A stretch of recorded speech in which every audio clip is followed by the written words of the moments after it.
4/8। Equation 4 को आप लोग थ्रू आउट डिवाइड करें बेटा किसके साथ, 8 के साथ। तो इसको 8 के साथ डिवाइड करने से हमारे पास रिजल्ट आएगा x डिवाइडेड बाय -8। ये कैसे, -x divided by 8, -x by 8 को मैंने लिखा है x बाय -8 और प्लस ये हो जाएगा बच्चों y divided by 4 that is equal to 1। तो ये आपके पास जो इक्वेशन 4 थी उस इक्वेशन 4 की कौन सी फॉर्म हुई बेटा, two intercept form, that is your two intercept form.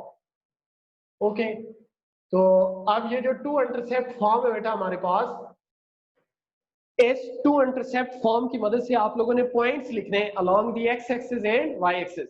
तो ये फॉर्म आपको ये शो कर रही है कि ये लाइन जो है ये पास हो रही है एक्स एक्सिस से, एक्स एक्सिस को इस पॉइंट पे इंटरसेक्ट करेगी और जो वाई एक्सिस होगा उसको इस पॉइंट पे इंटरसेक्ट करेगी। तो इसका मतलब है ये जो आपके पास लीनियर इक्वेशन है इसके करस्पॉन्डिंग ये जो टू इंटरसेप्ट फॉर्म है उससे आपने ये 2 पॉइंट्स फाइंड आउट कर लिए। ये हमें इस इक्वेशन के ग्राफ को लेने में हेल्प करेगा। तो इसी तरह अब आप लोगों ने इक्वेशन 5 को डिवाइड करना है थ्रू आउट 4 के साथ। तो नेक्स्ट लिखें dividing equation 5 by 4। Next dividing equation 5 by 4। Equation 5 को डिवाइड करें 4 के साथ तो this will become x divided by 4 और इधर मैं प्लस रखूंगा और साथ में y divided by -4 that is equal to 1। x divided by 4 plus y divided by -4 is equal to 1. So from this there are 2 points, say that is C whose coordinates are this and there is a point D whose coordinates are 0 and -4. Okay बेटा, तो ये इसके corresponding आपको points मिल गए। इससे आगे वाला मरहला जो है मेरे ख्याल में वो आप जानते हैं, दैट इज अबाउट ग्राफ। अगर 3 इनइक्वालिटीज होती, कुछ क्वेश्चन में 3 इनइक्वालिटीज भी है, उसके करस्पॉन्डिंग 3 इक्वेशन लिखेंगे और उन तीनों के पॉइंट्स निकाल के पहले ग्राफ पेपर में ले जाएंगे। तो नेक्स्ट ग्राफ की तरफ चलते हैं। तो ऑफ कोर्स सब लोग जानते हैं कि this is your y axis and this is x axis. Is it clear? तो आप यहाँ पे x positive, x negative, y positive or y negative. This is the graph, and this is the point of intersection of coordinate axes. So this is known as origin. तो next बेटा आप इस line को यहाँ पे show करने के लिए पॉइंट ए और बी की मदद से हेल्प लेंगे। तो पॉइंट ए जो है ये along the negative x axis है, -8 एंड 0। देखिए एक्स कोऑर्डिनेट क्या है -8, वाई कोऑर्डिनेट 0, तो इसका मतलब ये along the negative x axis है। तो 8 यूनिट तक आपको काउंट करना पड़ेगा। तो स्केल थोड़ा कम रख लें, ये आपके पास लेट्स सपोज 1 यूनिट है। इसी तरह ये वाला जो है that is 2 unit, 3 unit, 4 unit, 5 unit, 6 unit, 7 unit and this is 8 unit. तो ये वाला जो पॉइंट है इसमें वर्टिकल स्ट्रोक में डाल देता हूँ ये। तो ये जो पॉइंट है this is a whose coordinates are -8 and 0, that is the point A। अब दूसरा जो पॉइंट है बेटा B, ये along the positive y axis है और 4 यूनिट तक आप लोगों ने जाना है along the positive y axis। Scale वही यूज कर लें, तकरीबन इतना हमने 1 यूनिट बोला था, 1 unit, next 2 unit, 3 unit and 4 unit. This is your point B। Okay बेटा, that is the point B। तो पॉइंट B जो है इसके कोऑर्डिनेट्स क्या है 0 and 4। Now joining these 2 points A and B। अब हम लोग पॉइंट A और B को आपस में क्या करेंगे, ज्वाइन करेंगे। Joining these 2 points.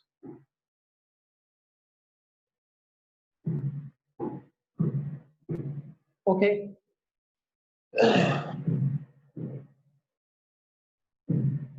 this is your straight line corresponding to the equation 4। Equation 4 जो है बेटा इसको आप इसके साथ लेवल कर दें तो that is your -x + 2y is equal to 8। ये आपके पास इक्वेशन है 4। इससे आगे अब आप लोगों ने दूसरी इक्वेशन मतलब 5 के करस्पॉन्डिंग जो स्ट्रेट लाइन होगी उसका ग्राफ लेने के लिए पॉइंट सी और डी से हेल्प लेनी है। तो पॉइंट सी और डी को आप लोग ले आते हैं यहाँ पे कोऑर्डिनेट एक्सिस पे। तो पॉइंट सी जो है बेटा इसके कोऑर्डिनेट से 4 and 0, तो इसका मतलब है 4 unit along the positive x axis।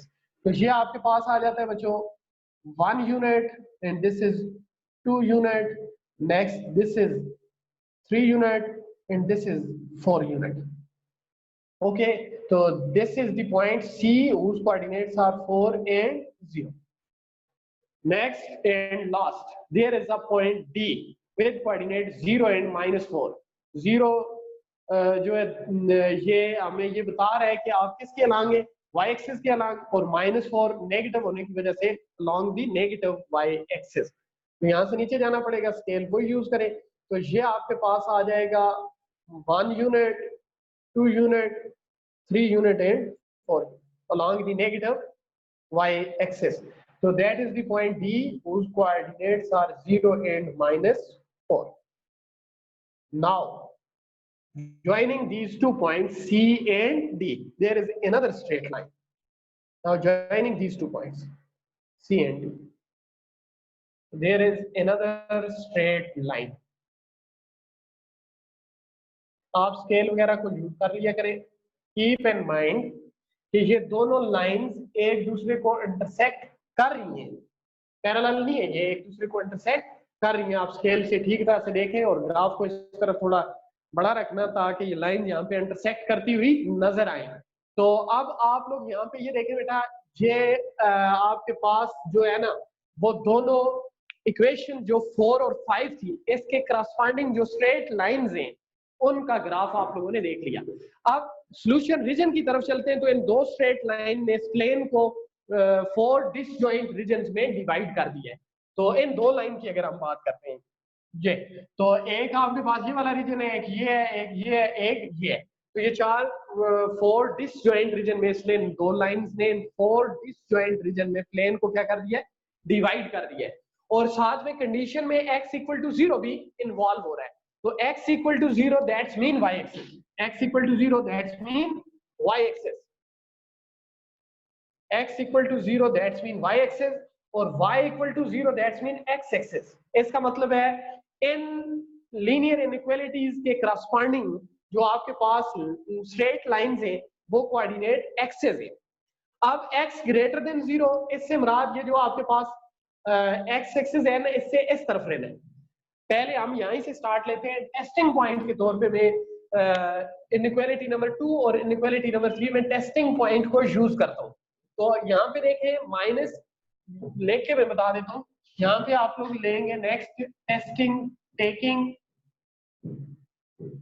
Origin as testing point,